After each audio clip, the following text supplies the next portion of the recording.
Hello friends, welcome to my YouTube channel BEd lesson plan. Lesson plan की series में आज हम एक नया लेसन प्लान लेकर आए हैं जिसका प्रकरण है गुप्त साम्राज्य की उपलब्धियां। यह लेसन प्लान सामाजिक विषय से संबंधित है और यह उप विषय इतिहास के अंतर्गत आता है और यह कक्षा 6 के लिए बनाया गया है। तो सबसे पहले हम लेसन प्लान के फॉर्मेट में सबसे ऊपर पाठ योजना संख्या लिखते हैं, उसके बाद विद्यालय का नाम जहाँ भी शिक्षण के लिए आप जाएंगे, और उसके बाद ब्लॉक्स बनाते हैं जिसमें दिनांक, कक्षा, वर्ग, विषय, उप विषय, कालांश और अवधि जैसी सूचनाओं को लिखते हैं, जिसे आप अपनी स्क्रीन पर देख भी पा रहे हैं। प्रकरण है आज का हमारा गुप्त साम्राज्य की उपलब्धियां, जिसके बाद हम सामान्य उद्देश्य लिखेंगे जो कि यहाँ पर पूर्वत लिखा गया है। इसका कारण तो आप लोग जानते ही होंगे, फिर इसीलिए हम एक बार सामान्य उद्देश्य देख लेते हैं। तो सामान्य उद्देश्य की यदि बात करें तो पहला है विद्यार्थियों में ऐतिहासिक तथ्यों एवं घटनाओं का ज्ञान कराकर उनके ऐतिहासिक ज्ञान में वृद्धि करना, विद्यार्थियों में इतिहास विषय के प्रति रुचि विकसित करना। तीसरा है विद्यार्थियों की मानसिक शक्तियों का विकास करना। चौथा है विद्यार्थियों को अवकाश के सदुपयोग हेतु प्रशिक्षित करना। पांचवा है विद्यार्थियों में देश प्रेम की भावना जागृत करना। छठा है विद्यार्थियों को जीविकोपार्जन के योग्य बनाना। अगला है विद्यार्थियों में आदर्श चरित्र का निर्माण करना।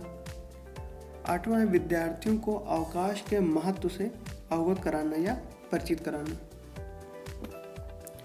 और 9 नंबर पर है विद्यार्थियों को तथ्यों को समझाकर उसे संबंधित नई खोजों की भावना विकसित करना। तो इसमें से आप 5 या 6 सामान्य उद्देश्य लिखें, उतना ही पर्याप्त रहेगा। अब बात करेंगे विशिष्ट उद्देश्यों की। तो विशिष्ट उद्देश्य में सबसे पहला है ज्ञानात्मक। इसमें लिखेंगे कि छात्र गुप्त साम्राज्य एवं उसकी उपलब्धियों के बारे में जान सकेंगे। दूसरा है अवबोधात्मक। इसमें लिखेंगे कि विद्यार्थी गुप्त साम्राज्य में उस समय के साहित्य, कला, संगीत तथा उस समय के समकालीन मंदिरों एवं स्थापत्य कलाओं के बारे में जानकारी प्राप्त कर सकेंगे। अभिरुचात्मक में लिखेंगे कि विद्यार्थी गुप्तकालीन साम्राज्य व्यवस्था, स्थापत्य कला एवं शिक्षा व्यवस्था के बारे में समझने तथा अध्ययन करने की रुचि विकसित कर सकेंगे। कौशलात्मक में लिखेंगे कि छात्र गुप्तकालीन उपलब्धियों के विषय तथा उसके विवरण एवं विस्तार को पहचानने का कौशल विकसित कर सकेंगे। अनुप्रयोगात्मक में लिखेंगे कि विद्यार्थी गुप्तकालीन ऐतिहासिक तथ्यों, घटनाओं से संबंधित सामग्री का संग्रहण तथा ऐतिहासिक सामग्री का विश्लेषण कर निष्कर्ष निकाल सकेंगे। सहायक सामग्री की बात करें तो इसमें लिखेंगे कक्षापयोगी सामग्री तथा लपेट शामपट यानी कि रोलर बोर्ड पर बना साहित्य, कला एवं वैज्ञानिक उपलब्धि का चार्ट। शिक्षण विधि में प्रश्नोत्तर, प्रवृत्ति एवं व्याख्या विधि का प्रयोग करेंगे। पूर्व ज्ञान में लिखेंगे कि विद्यार्थी गुप्त वंश एवं समकालीन उपलब्धियों के बारे में सामान्य जानकारी रखते हैं। फिर अगली हेडिंग हम देंगे प्रस्तावना की। तो इसमें 2 कॉलम बनाएंगे, छात्र अध्यापक क्रियाएं और विद्यार्थी क्रियाएं। तो पहला प्रश्न करेंगे कि किस अभिलेख में समुद्रगुप्त की प्रशंसा की गई। तो विद्यार्थी क्रियाओं में लिखेंगे प्रयाग प्रशस्ति में।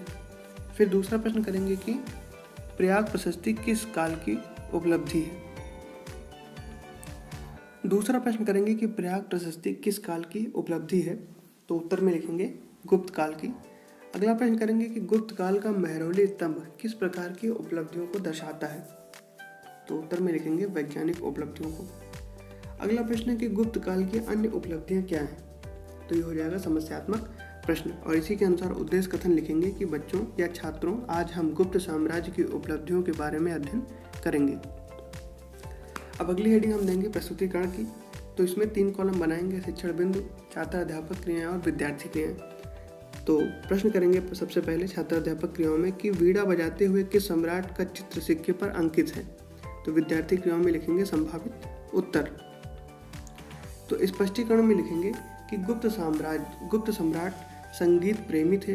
कुछ सिक्कों पर वीणा बजाते हुए समुद्रगुप्त का चित्र अंकित है।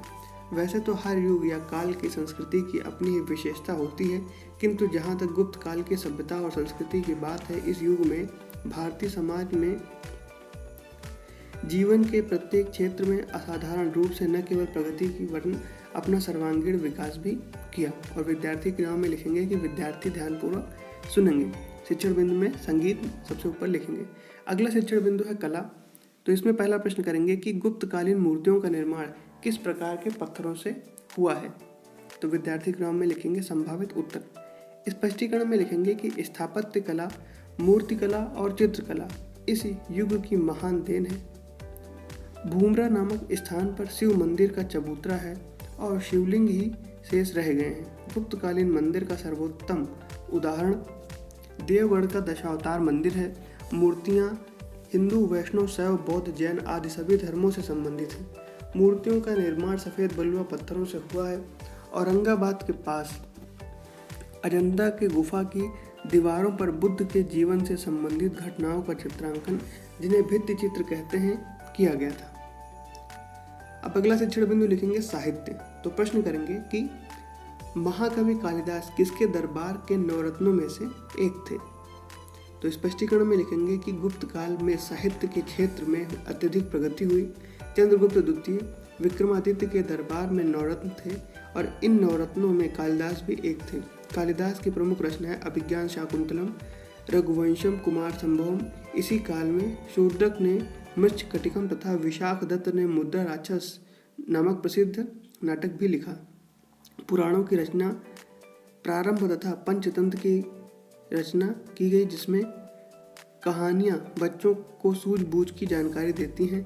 रामायण तथा महाभारत को भी इसी समय अंतिम रूप दिया गया था। फिर अगला प्रश्न करेंगे कि भारत के प्रथम उपग्रह का नाम क्या है। शिक्षण बिंदु में लिखेंगे विज्ञान। तो विद्यार्थी क्रम में लिखेंगे संभावित उत्तर। स्पष्टीकरण में लिखेंगे कि इस काल में विज्ञान के क्षेत्र में विशेष प्रगति हुई। इस काल के प्रसिद्ध वैज्ञानिक आर्यभट्ट ने बताया कि पृथ्वी गोल है, वह सूर्य का चक्कर लगाती है।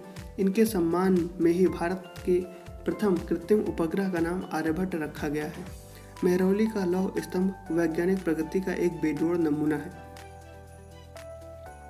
अगला शिक्षण बिंदु लिखेंगे वराह मिहिर। तो इसमें लिखेंगे आगे कि चंद्रगुप्त विक्रमादित्य द्वितीय के दरबार के नवरत्नों में से एक वराह मिहिर भी थे। वराह मिहिर प्रथम व्यक्ति थे जिन्होंने कहा कि कोई शक्ति ऐसी है जो चीज़ों को जमीन के साथ चिपकाए रखती है। आज इसी शक्ति को गुरुत्वाकर्षण के नाम से जाना जाता है। और विद्यार्थी के नाम में लिखेंगे कि विद्यार्थी ध्यानपूर्वक सुनेंगे। अब अगली हेडिंग हम देंगे बोध प्रश्न की। तो बोध प्रश्न में 2 कॉलम बनाएंगे, एक में प्रश्न और दूसरे में उत्तर। तो पहला प्रश्न लिखेंगे कि समुद्रगुप्त वीणा बजाते हुए किस पर अंकित है, या समुद्रगुप्त का चित्र वीणा बजाते हुए किस पर अंकित है। तो उत्तर में लिखेंगे कि समुद्रगुप्त का चित्र वीणा बजाते हुए सिक्के पर अंकित है। दूसरा प्रश्न है कि रघुवंशम की रचना किसने की। तो उत्तर में लिखेंगे कि रघुवंशम की रचना कालिदास जी ने की। तीसरा प्रश्न है कि किसने बताया कि पृथ्वी गोल है। तो विद्यार्थी क्रिया में लिखेंगे या उत्तर में लिखेंगे कि आर्यभट्ट ने बताया कि पृथ्वी गोल है। चौथा प्रश्न लिखेंगे कि वराहमिहिर किसके दरबार में नवरत्न थे। तो उत्तर में लिखेंगे कि वराहमिहिर चंद्रगुप्त विक्रमादित्य के दरबार में नवरत्न थे। निरीक्षण कार्य में लिखेंगे कि विद्यार्थियों को शाम पर सारांश उतारने अथवा लिखने का निर्देश देकर स्वयं कक्षा का निरीक्षण करेंगे। और मूल्यांकन प्रश्न में लिखेंगे कि गुप्तकालीन मंदिर का सर्वोत्तम उदाहरण क्या है। और ये मूल्यांकन प्रश्न जो होते हैं ये मौखिक रूप से पूछे जाते हैं। तो दूसरा प्रश्न है कि गुफा की दीवारों पर बुद्ध के जीवन से संबंधित घटनाओं का चित्रांकन क्या कहलाता है। ये दूसरा प्रश्न हो जाएगा। तीसरा प्रश्न लिखेंगे कि मुद्रा राक्षस किसने लिखा था। और अंतिम प्रश्न है कि पंचतंत्र की रचना किस काल में हुई थी। तो ये हो जाएंगे मूल्यांकन प्रश्न। अब बात करेंगे गृह कार्य की। तो ये अंतिम हेडिंग है, इसमें लिखेंगे कि विद्यार्थी गुप्त काल में बनी प्रसिद्ध इमारतों या भवनों की सूची बनाकर लाएंगे। यहाँ पर लेसन प्लान हमारा समाप्त होता है। वीडियो आपको कैसा लगा कमेंट करके ज़रूर बताइए। वीडियो को हमारे लाइक करें, चैनल को सब्सक्राइब करें और दोस्तों के साथ शेयर करना ना भूलें। धन्यवाद।